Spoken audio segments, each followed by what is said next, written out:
Okay, do you like the short shorts, like the roll-ups, or the longer shorts? Okay, so it kind of depends on how I'm feeling that day. Okay. Like if I'm closer to my period, I probably am preferring the longer shorts. Just hormonally. The rest of the month? I don't know how to carry on.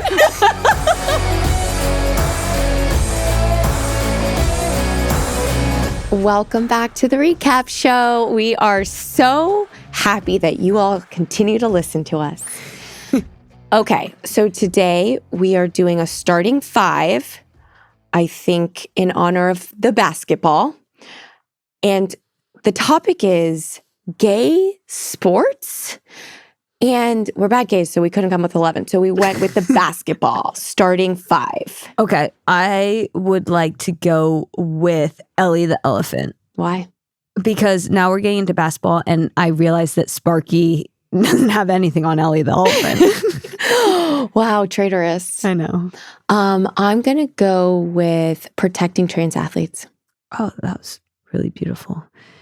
Okay, you're playing your ex in a championship game. Have you ever done that? Championship game? Yeah. No. Have you ever played your current partner in a championship game? No. We played with each other. We played against each other at the NCAA final. Oh, but we you did, didn't know that we you. would be in love. Yeah. Okay. Sorry about that game. People wearing Angel City gear to signal their queerness. There is a lot of ACFC merch at the farmers market. Yeah, which means there's a lot of gays. Farmers markets are so gay. Really? I think so. Now I know. All the fruits and vegetables.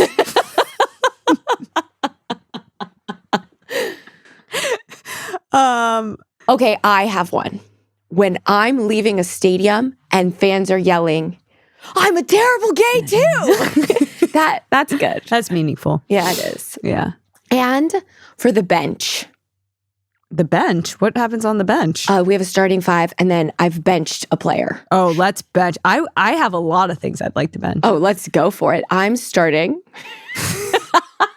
Okay, you start. Sportsmanship. That was benched before it even began.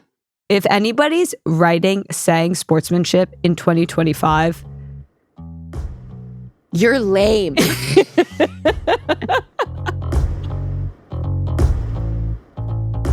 Building a great team is hard. It's about more than just talent. It's about curating a group, have solid chemistry, and can work as a unit. But when you're hiring and all you've got are resumes that miss the mark, it's like trying to build a starting 11 from random tryouts, and no one plays the positions you need. You don't want more candidates. You want the right ones. That's where ZipRecruiter comes in. They find incredible candidates for you fast. And right now, you can try it for free at ZipRecruiter.com/recap. Their tech is no joke. The second you post a job, ZipRecruiter's matching system starts working, sending you people who actually fit the role. No more wasting time. And when someone stands out, ZipRecruiter lets you reach out first with their easy invite to apply feature, so you can connect with top talent right away. Ditch the other hiring sites and let ZipRecruiter find what you're looking for. The needle in the haystack. 4 out of 5 employees who post on ZipRecruiter gets a quality candidate within their first day. Try it for free at this exclusive web address, ZipRecruiter.com/recap. Again, that's ZipRecruiter.com/recap. ZipRecruiter, the smartest way to hire. After a very long training session or intense match, recovery is everything. And for me, that starts with great sleep. That's why I switched to Buffy bedding. Buffy's bedding is made with this super soft eucalyptus fabric that feels incredible and actually helps regulate your body temperature. It draws heat away, so you're not waking up sweaty or uncomfortable, which for me is essential after a tough day's practice. And the quality is unmatched. Buffy bedding comes with a complimentary 3-year warranty, and they've earned awards from Good Housekeeping, Architectural Digest, and Consumer Reports. So yeah, it's like the MVP of bedding. I've been using Buffy sheets for a few weeks now, and it's made a real difference. I wake up feeling more rested, more recovered, more ready. Get 20% off your first Buffy order using code RECAP at buffy.co. That's 20% off when you use code RECAP at buffy.co. Buffy.co, code RECAP. It's time for our guest interview, and this is a very special guest that we have today. We are bringing in E.R. Fightmaster. E.R. Fightmaster is a multi-hyphenate. There's nothing they can't do. Musician, actor, activist, women's sports fan, Podcaster, comedian, and I'm sure they're going to tell us something else. Let's bring them in. All right, welcome E.R. Yay! Thanks, guys. I'm super stoked to be here. It sounds like it. I've been thinking about whether or not it's appropriate to say this, but I just want you to know that as like a queer sports fan, getting the email about this was one of the hornier experiences I've ever had. I'm really nervous now for this interview. Yeah. So thank you. I'm glad you decided to say it. I had to say it. I had to clear the air. I wasn't going to be able to get it out of here. Like, what am I? I'm going to pretend like this is normal. No, it's a horny experience. This is nice. Thank you so much. You are an actor, a musician, a athlete. Yeah. Yeah. A fan. Yes. A podcaster. Yes. Actually, can we start there? Yes. Yeah. Jocular. Is that a play on popular? It's okay. So it's confusing because it's like a play on the word jocular, but it's spelled with a K. So jocular is like, like exuberantly playful. And then we added a K, but you can't hear that. You know what I mean? So it's jock inside of the word jocular, which is obviously not reading. Well, that's an interesting move for a podcast. Yeah. For a purely audio platform. Yeah. We haven't thought through a lot of things. And I think if you listen to the show, you'll understand that. There's it's not a lot of brain power. It's more vibes. Yeah. It was. I did the same thing as you. Shorter drive. Yeah. You got to do that. So the episode that I checked out recently was the one on the Euros, and I was like, oh, I can't wait to hear a take on the Euros. It was awesome. It was great.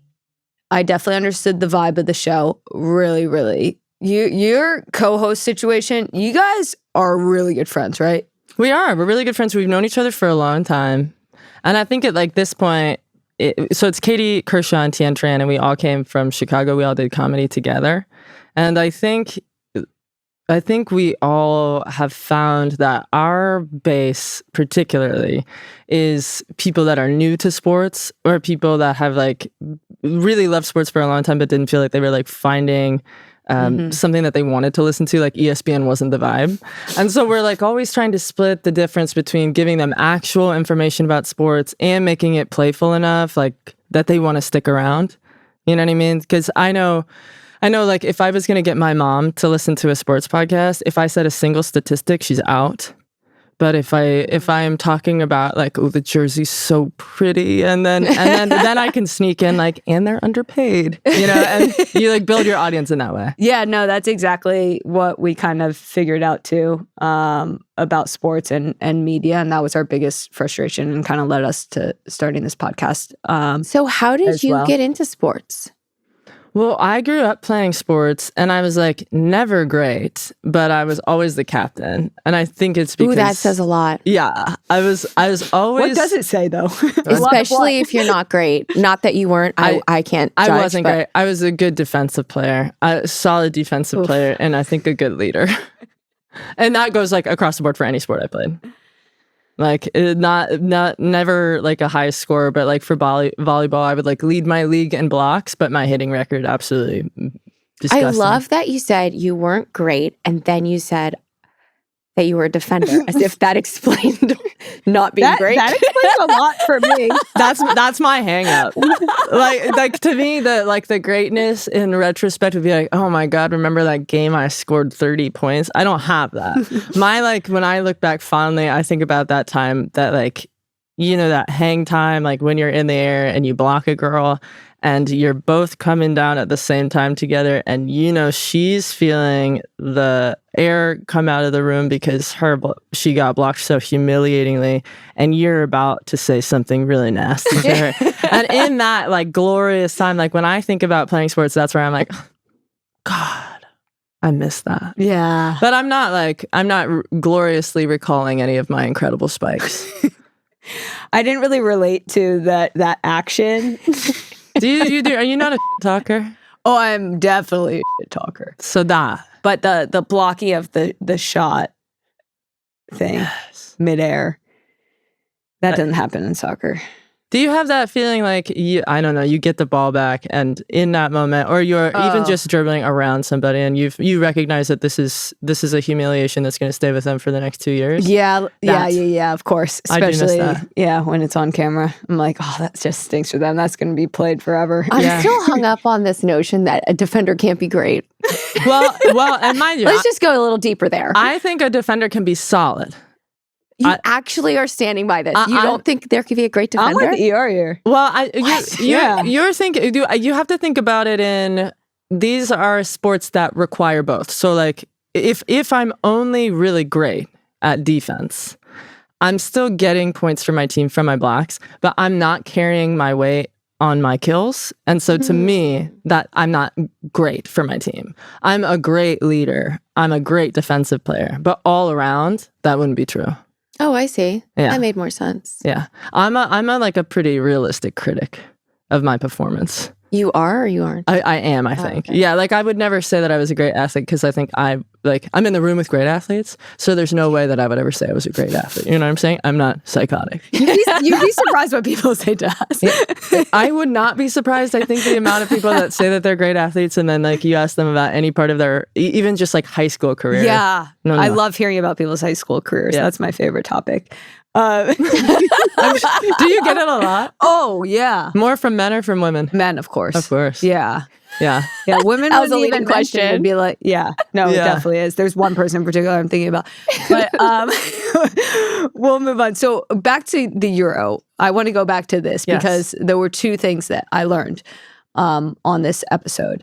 One was you were talking about the gayest team, which was Wales, which I knew that they were the gayest team in the Euros. You did? But Good for you. Go gays. well, it was kind of like it was out there, but I didn't know who the least gay team was, and neither did you because you got the answer wrong. Yeah, and what was it? It was Iceland. That's so but that's just because there's 3 of them.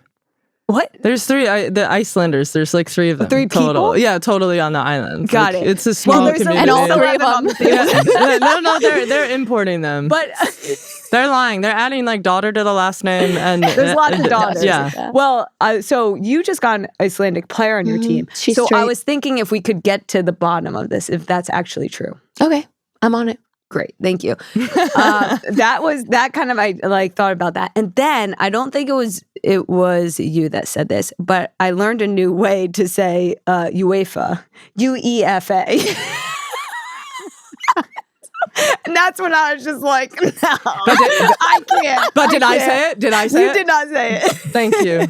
But I really enjoyed it. And obviously, we talk a lot about the intersection that happens between sports and pop culture, but sports and queer culture. And I think it's more podcasts like yours that are really important to continuing to actually meet people in a new place with sports and with conversation. Thanks. Because we talk about this new sports house that's being built like around what women's sports represents and the people it represents. And it's really exciting to hear all of the new voices representing, I think, the things that we really wanted to talk about and care about because that was our culture in sports that never existed. Like it doesn't exist on a sports center. You know, it doesn't meet us where we're at. It doesn't tell our stories. It doesn't represent us. It doesn't look like us. And that's part of like the disruption. And I just want to like personally say thank you. Thanks. Yeah. I mean, I really feel the same way. I think that like actually so much of queer culture right now is sports. Like and queer people specifically are lifting up women's sports so much, so they feel so like integral to each other in such a nice way. And something that I feel like was missing from the sports space is not that like you didn't have a fan base or you don't have people that want to listen. I think that we were missing a little bit of the joy that you get from like male announcers getting to talk about men's sports. Like the TNT show that Shaq is on, like one of the reasons you watch that is not because you're always getting like the best, the most informative stuff. It's because you're watching Shaq and Charles like race each other to the board. Yeah. And so you're just getting this like really joyful, you like get to feel like you're part of the in crowd when people are like really genuinely having a conversation. And so, yeah, I really loved listening to your episodes because it was this like really nice, you are able to talk about these things so fluidly because you know them so well, but in a way that feels conversational. So I was like, oh, I kind of feel like I know more about soccer in this like 45-minute drive than I did before I got here. It was nice. And you kind of approach like the way that you talk about sports as a fan, right? Are you going to women's sports in Los Angeles, Angel City, Sparks? Yep. I want to hear your perspective as a fan. What do you like about the NWSL? Well, I think it's really hot. And Great. I'm going to be really honest with you guys. I can't help myself. It's kind of a disease. To me, it's like just so absolutely horny. So I'm sorry to say this, guys. I'm a thigh guy. And soccer is really doing something for me that it is probably doing for 50% of the rest of the homos in the audience. Okay, this is good. This is me learning. It's not what I thought this question was going, but okay. Because you thought it was going to be really respectful and kind. Yeah. Yeah. But That's generally what I went think. straight for, I have to be honest. I went straight for the shorts. Okay, good. Yeah, I went straight for, I think when I go to these games, I love so much watching the angry, strong people running around being so athletic. That is just so hot to me. So I'm having a very perverted experience. I have to be really clear. Okay, about do that. you like the short shorts, like the roll-ups, or the longer shorts? Okay, so it kind of depends on how I'm feeling that day. Okay. Like if I'm closer to my period, I probably am preferring the longer shorts. Just hormonally. The rest of the month? I don't know how to carry on. Rest of the month, I'm liking the roll. That's my honest the answer. roll. Yeah. Okay. Yeah. No. Yeah. Where do we go from here? I really feel like I had came and stopped you in your tracks. Yeah, you did. have. It's very rare. Okay. One more you're question. Safe here. So you also watch the Sparks and the Let's Ned- move on to a different sport. and let's talk about their shorts. It's a very different short game. Yeah. Less horny for me. Ooh, say more. The leg sleeves really mess it up. I me too, think actually. because I played basketball, like I grew up doing like travel teams and stuff. For me, when I watch basketball, I feel more like those are my boys. And when I was like all of the girls on campus that were like truly kind of, and at the time I was like living in Ohio, so this was like they were the hot girls, but it was like super no gays allowed was kind in of basketball? In soccer. Oh, okay, And got so it. I just remember being like watching like a very specific type of girl play soccer, and then me and my boys were playing basketball. Okay. And I think that I have not purged it yet. You know, and I do remember kind of growing up in like, I remember like the Abby Wambach era, because you like as a little queer like butch, you do remember those people. They like stick out in your brain. And so Abby was an important one for me, but that it was actually seeing Abby that I was like, oh, you could like not be femme and play soccer. Yeah, she was a huge part of, I think, a very big shift in queer culture in women's football. I think on the U.S. women's national team. Would you say Abby was? Yeah, I'm also thinking in my head, and this is a question provocation with no direction and clue what the answer I is. love this. Like, why was that so? Like, why was it that in your opinion, hot girls played soccer and the boys played women's basketball? You mean I think Air because quotes, boys. it just got kind of bifurcated in a certain way. And I think that at the time, and this is the 90s in Ohio, right? We were encouraged in different directions. So we were getting messaging that like, this is a more feminine sport and this is a more masculine sport. And if you do girls basketball, it is going to be harder for you to get a boyfriend, which I was like, that sounds Ooh, nice. interesting. I'm going to do that. And all of the girls on their soccer team did have boyfriends. So we were like, there was like this weird kind of subtle active messaging. An idea hit my head. Let's keep going. Maybe it's the physicality required in the sports that's different. And also, one of my English teammates always says that in England, playing soccer is like not going to be helpful in finding a husband.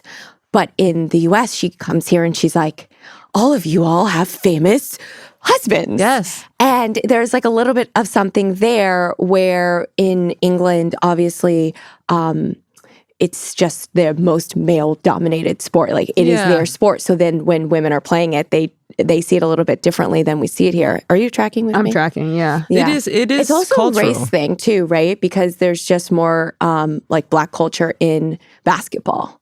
And I mean, I think that's just like visible. And then I think that creates a nuance when it comes to, I don't know, femininity, sexual desire, standards of beauty.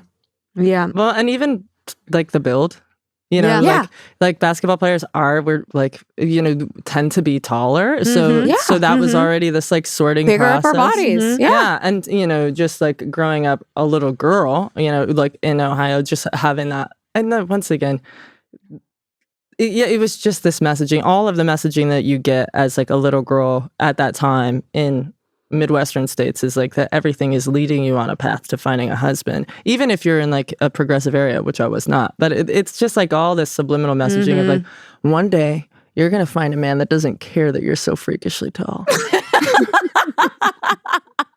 You're like, okay, so it sounds like that I need to be worried about the tall thing. No. It's just that one day you'll find somebody who's not going to absolutely hate that. So I don't know. And I don't think any of that's true anymore. Like as much as I joke about like it being a horny experience, I do think that women's soccer is particularly tough.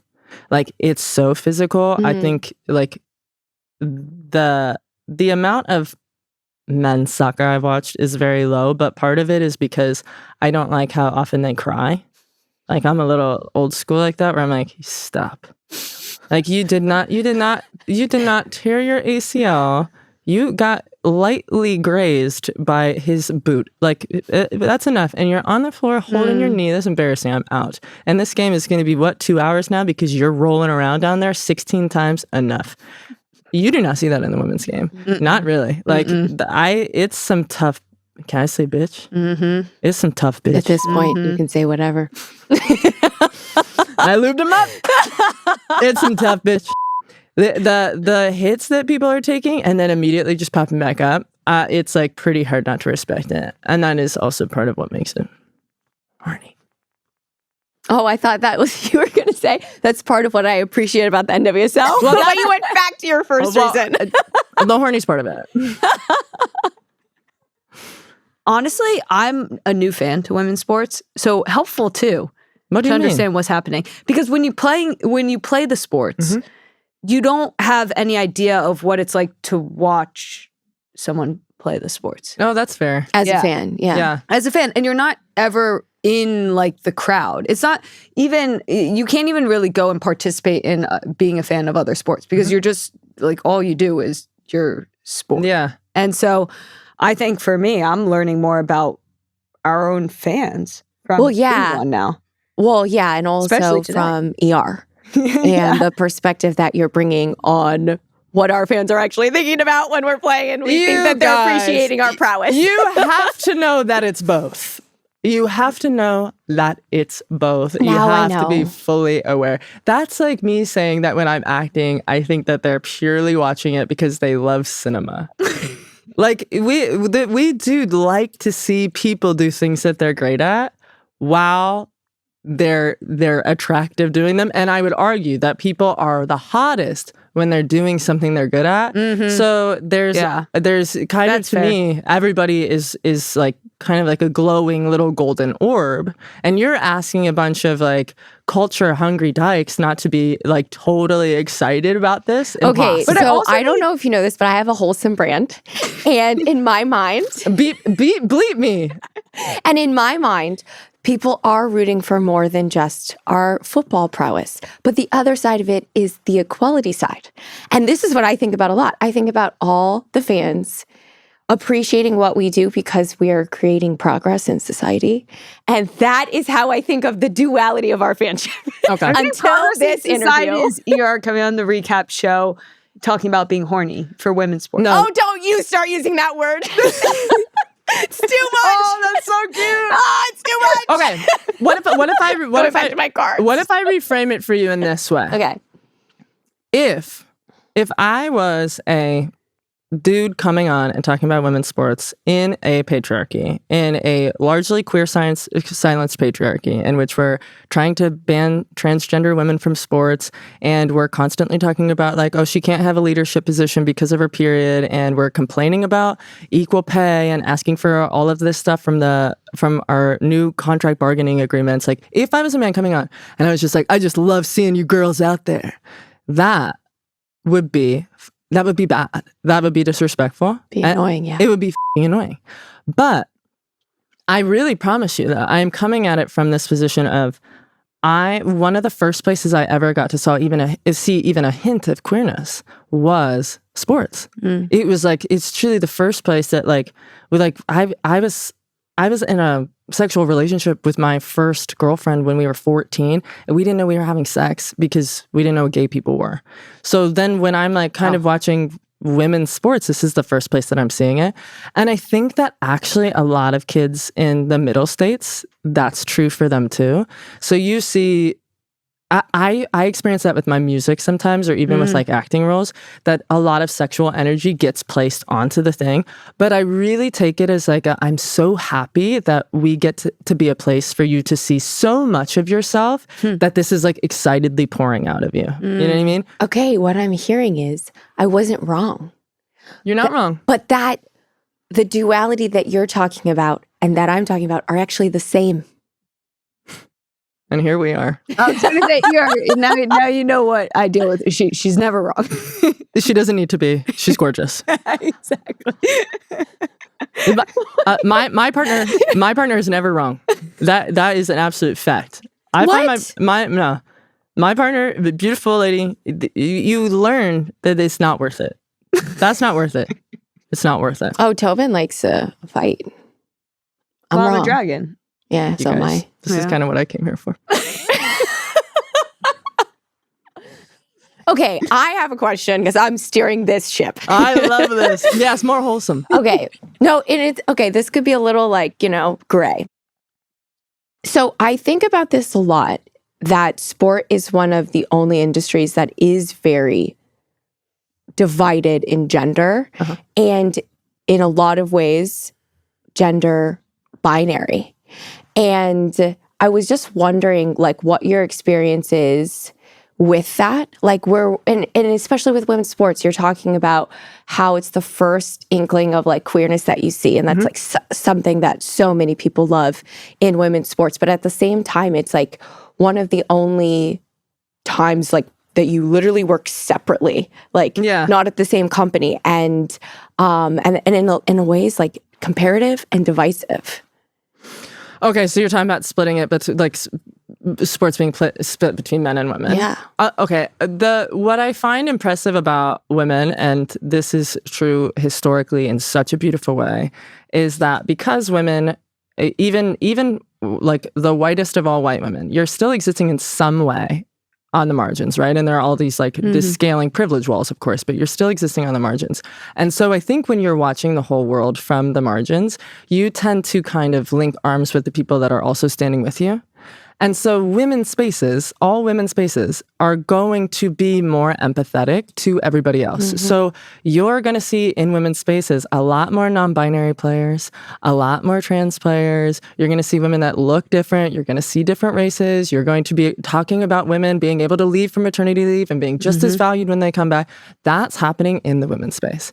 And it's not happening in the men's space at all. And there's no way that that's true, right? Like there are queer men in the NBA. There are queer men in the NFL. There are queer people there. There are probably non-binary people in all of these leagues, and they have not created a safe enough space for them to express that. So even women's sports getting to be this place where we're all having this conversation about who gets to play and why they get to play, that only happened because we've made everyone feel as comfortable as is possible. I love that. And that is also why I like the Angel City games. Because when we'll have callers call in for Jocular, and they always ask us like, okay, I live in a small town. where do I find a partner? Like, how do I find a date? And I'm like, go to a women's sporting event. Totally. Like, women's sports events are the gayest club in town. And there's so much love at these games. Like, even when I spend a lot of time crying at women's sports, which is like an embarrassing truth about me. But I'll see like a family with like all these young girls, and then I'll see like an older butch couple, and it's just this space of like women's sports game are different than a Boston Red Sox game. They don't feel the same way. It's almost like that Taylor Swift effect of like everyone, like anybody that has any questions about why these young girls would pay so much money to go to a Taylor Swift concert. It's like, well, she's created a space that is targeted to making young women feel safe. That's why. And all of the people that are now flooding into the women's sports space are people that were hungry for a place that they could go, like men go to sports bars, but not feel scared or bullied or marginalized. It's awesome. Okay, so now we're having my kind of conversation. Thank It's you. wholesome. Thank you for indulging me. So after the 2019 World Cup, Tobin and I had this amazing experience where Gloria Steinem invited us into her house to meet her cat and have some tea. And she introduced for the first time to Tobin and I the notion that her vision for sport in the future was that it was beyond gender.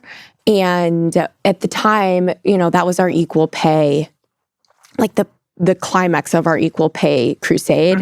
And, we thought a lot about the idea of equity versus equality.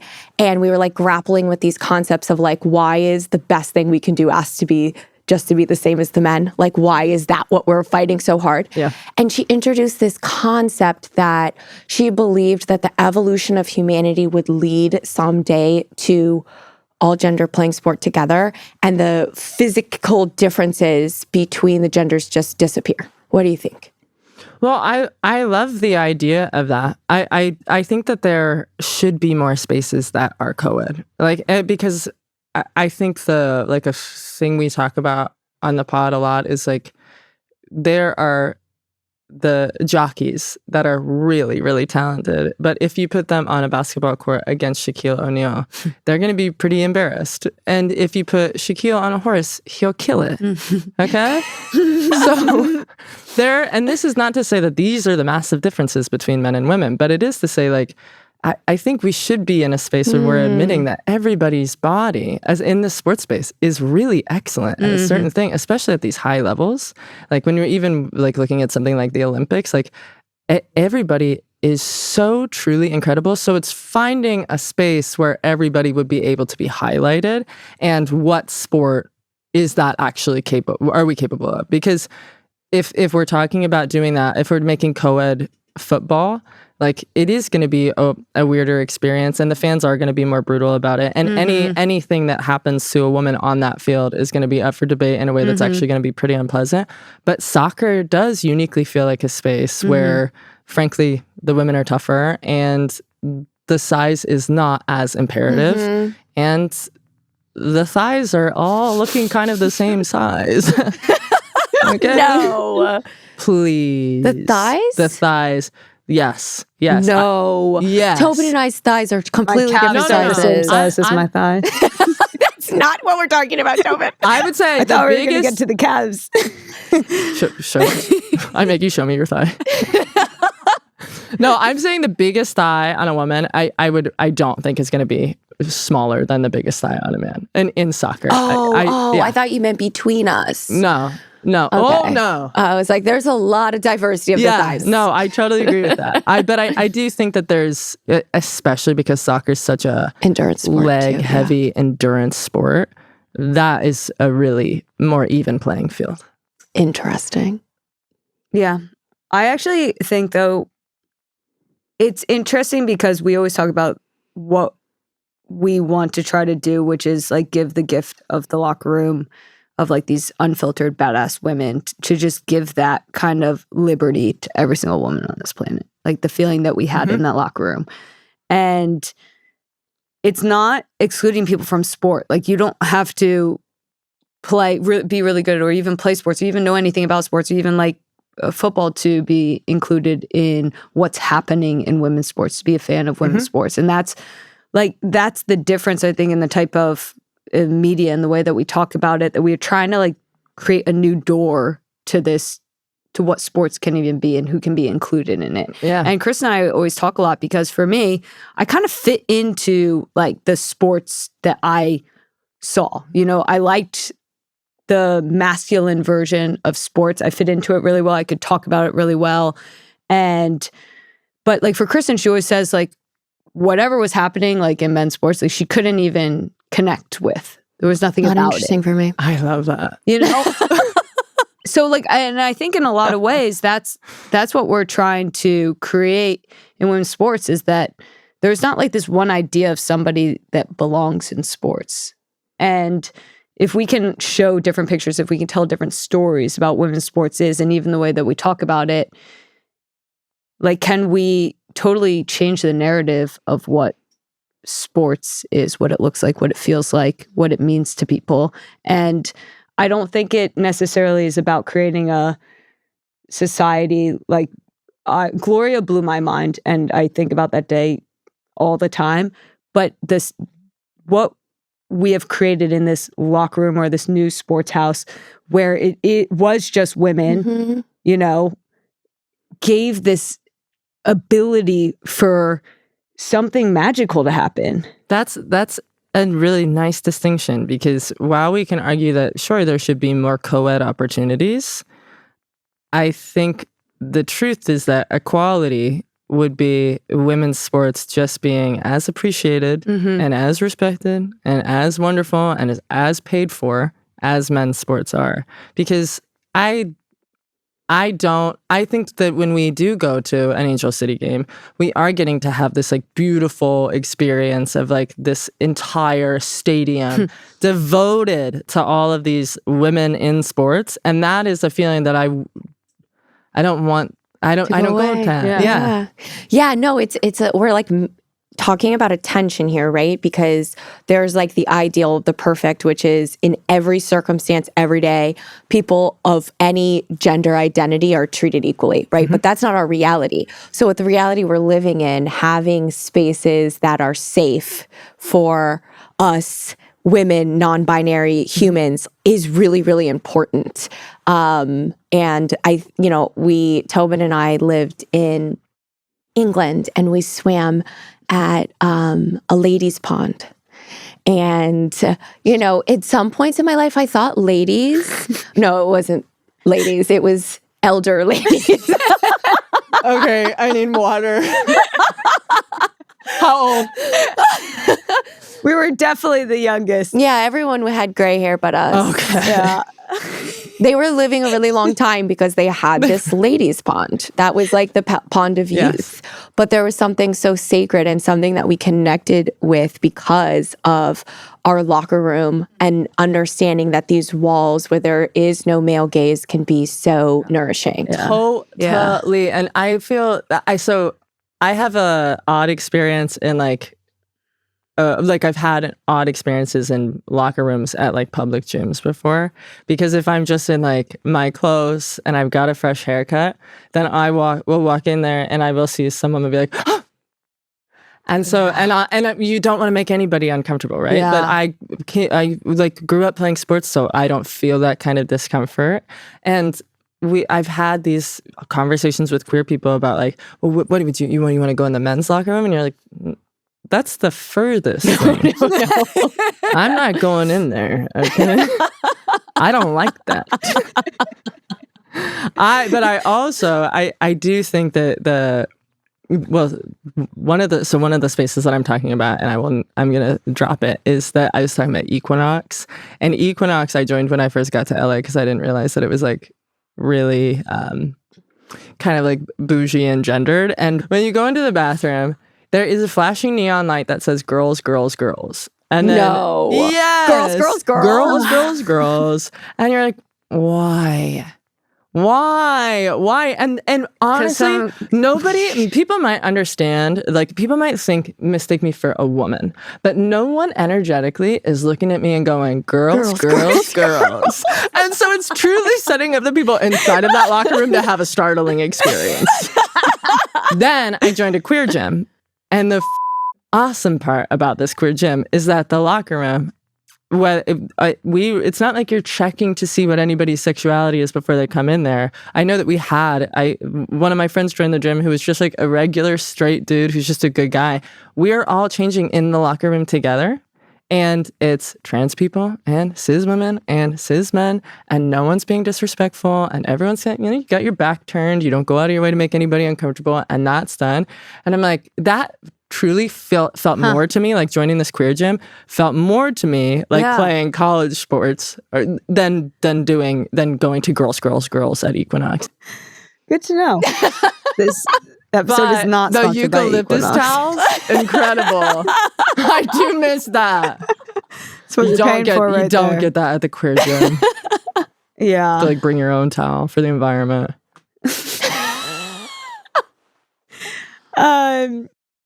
Okay, You left us speechless again. To change the subject a little bit. Yeah, we love you too. So would you say what would you say you're most known for? Well, I mean, should I give some a multiple choice? Yeah, do it. Okay. For being a musician, I listen to your music. Really awesome. Thanks. Grey's Anatomy. Your illustrious basketball career and volleyball career. Yeah, definitely that. Your podcasting, your comedy. Just being a queer icon in general. A queer icon. Outspoken for LGBTQ plus. The biggest thing that I've ever done was Grey's. And I think the really lovely part about doing Grey's is that your audience just gets so vast so quick.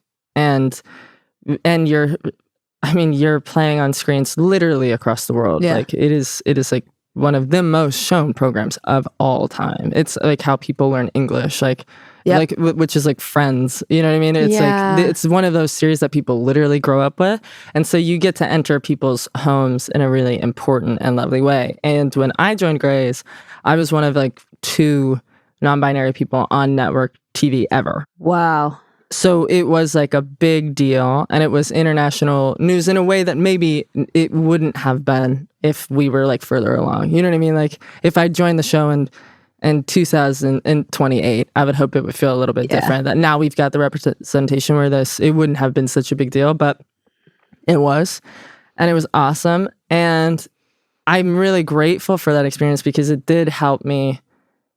I would hope that if you're like talking like tombstone stuff, that the thing I would be known for is being I'm like a big queer advocate and a big queer. Like I just love the community so much, and I think I've worked for the majority of my life to try to provide as much joy through like culture and conversation as I possibly could. And part of that is the humor, because I think that a lot of the queerness that I grew up with was like so many sob stories about how hard it is to be queer. And I'm like, no, it's literally the coolest, hottest, funniest thing you can possibly do. And then the other part is actually creating images for these kids to be able to see options for themselves, right? So it's like I'm playing a doctor on Grey's. This is literally the first time that they've ever seen a non-binary doctor on TV, right? This is the first time they're seeing this, which sounds like really niche. But then when you have these kids come up to you at a music show, a lot of them are now going into medicine. Or I have a kid that I absolutely love that's been with me like from the beginning. And when I started Jocular, she'd found me on Grey's. She entered the sports space in college. So she went into sports marketing, and it might be them, so excuse me for that. But they went into the sports space. And so I think that's because I'm approaching queerness with as much like excitement about it as I can. We've come up with a really fun game, and I love being the host, a game show host. So I'm going to get into my mode now. Okay? This is you versus me. E.R. versus Christen. So it will be who said the quote Grey's Anatomy or the U.S. Women's National Team? Are you ready? Sure. E.R. If you don't love what you do, you won't do it with much conviction or passion. Grey's Anatomy? Mia Hamm. Mia. CP. Mm-hmm. Have some fire. Be unstoppable. Be a force of nature. Be better than anyone here and don't give a damn about what anyone thinks. It's easy. Grey's Anatomy.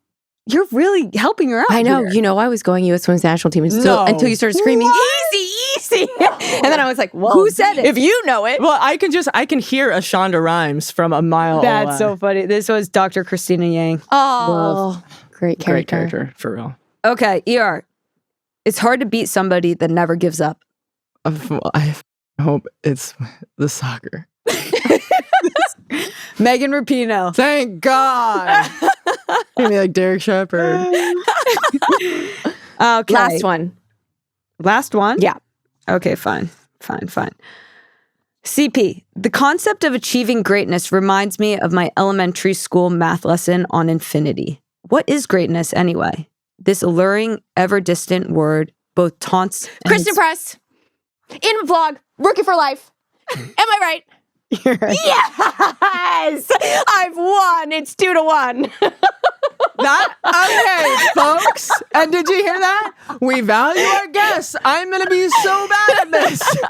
This is sick. We live in a world. Oh, life is sweet. Welcome to my world. sick. Welcome to my world. I admire that. Would you like a bonus Yeah, quote? I would. Okay. And this one's for all the marbles, and it better This is have the it. word like soccer ball in it. Okay.